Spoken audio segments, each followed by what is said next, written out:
The field is still smoldering. Night. 2 legionaries are dragging a comrade on their own shield. In the next moments, it'll be decided he either makes it back into the ranks or dies at the edge of camp. The main question: how did one ruthless doctrine, first the ones who are breathing, keep Rome's armies combat ready for decades? By the end, you'll understand why Roman survival rates rose even without any knowledge of microbes, and why the shield saved more lives than the physicians of that era. Night doesn't bring silence, it brings groans from those who can still be saved and those who can't. The air is thick and heavy. It stinks of burned flesh, iron, and fear. For a wounded legionary, there's no medevac with a red cross. His first ambulance is his own shield, the scutum that an hour ago was catching blows and now has become a stretcher. His only hope is the hands of his contubernium mate, who can barely stand himself. And here, in this bloody churn, the first and harshest law of Roman military medicine kicks in, the order echoing in the head of anyone hauling a casualty. First the ones who are breathing, the ones who scream, who groan, who cling to life. The motionless are left for later. Not because Romans are heartless bastards, but because this is cold math born on battlefields. Every medic, every free pair of hands is a resource, and that resource goes to those who still have a chance to return to the line. Spending precious time on the hopeless means killing the one who could have been saved. It's not cruelty. It's survival arithmetic. This isn't a chaotic stampede off the field. It's a conveyor belt. Horrible, bloody yet tuned. Shields become standard stretchers. A cloak, the sagum ripped off a shoulder, becomes the first bandage to slow the bleeding. And across the whole camp, the evac corridors are already laid out. Routes to the valetudinarium, the field hospital positioned in the safest zone. And there they are, the main workers of this conveyor capsarii, the bandage infantry. They're not doctors. They're soldiers trained in basics: tourniquet, bandage, carry. They scurry across the field like ants, grab whoever the medic points to, and drag them toward life. Their job is not to cure, but to deliver the material to the shop floor. Any free hands help musicians, clerks, standard bearers. In rare cases, if the terrain allows, they hitch up carts. But mostly, it's kilometers on their own 2 feet, under stray arrows, hauling a burden that groans and begs for death. Outside hell and screaming. Inside the near-factory conveyor of saving. The valetudinarium isn't just a big tent. It's basically the first modular hospital in history. Tight zoning. Here's the ward for the lightly wounded. Rinse, dress, rest. Here, the criticals, where life and death are decided. And there, the amputation section. That's where you don't hear screams. The patient's mouth is packed with a gag. But the blunt thud of saw on bone and the hiss of hot iron. Here the smell rules, a sharp mix of vinegar, sour wine, blood, and sweat. The kettles never stop boiling. The doctors, mostly Greeks, because their school was considered the best. No spells or charms, pragmatists. They wash their hands, demand clean cloth for dressings, and work with instruments that European medicine 1,000 years later would envy.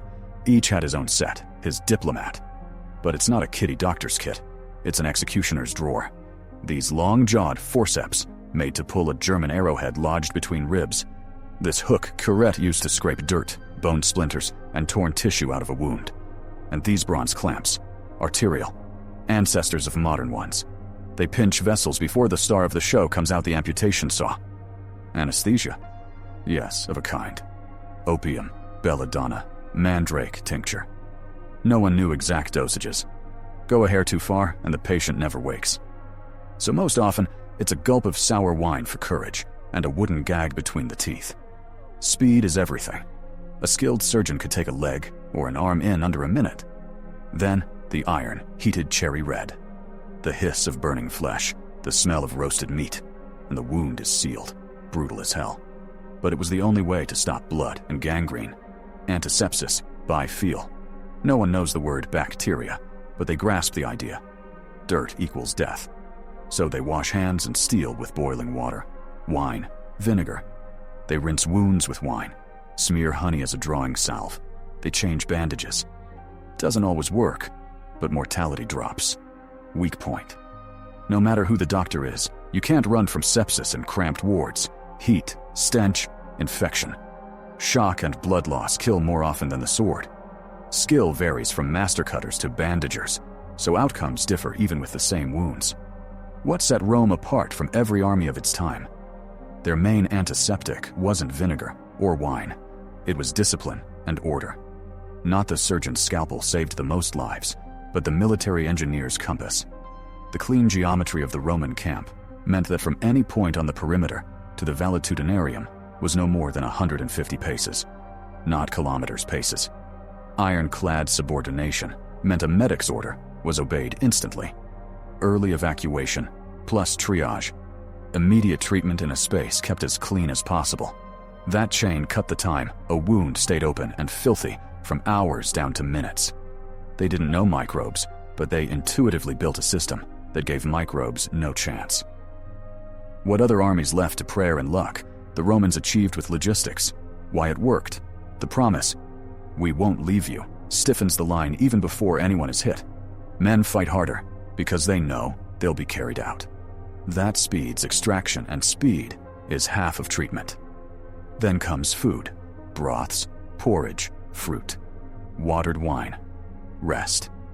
After bones, knit joint work. Prosthetics, crude but real, wood, leather, metal, a chance to return to a trade. There's a social circuit too. Rome treats a wounded man not as an expense, but as an asset. A trained legionary is worth more than a fresh recruit. Hence, stipends and bonuses. Land in colonies, sometimes lump sum payments. Those unfit for combat stay on as instructors or clerks. The mind? Healed less by words than by community. Comrades, ritual, shared meals, purposeful work. Legacy and blind spots. Roman principles, evacuation, a hospital inside the camp, a medical hierarchy spread across the world and outlived the empire. But the system had a hole. No mass sterile dressings, and gangrene took its toll. And this is why Rome's chief antiseptic wasn't wine. And their chief weapon wasn't the sword. It was discipline. What happened to the survivors? Their own pulled them out. The valetudinaria received them.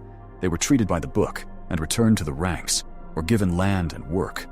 One order, don't leave the living behind, made the army stronger with numbers, not slogans. Now imagine for a second the other side of the line. Among Germans or Gauls, a wounded man is a burden. He's either left on the field or finished off by his own to spare him. No hospitals.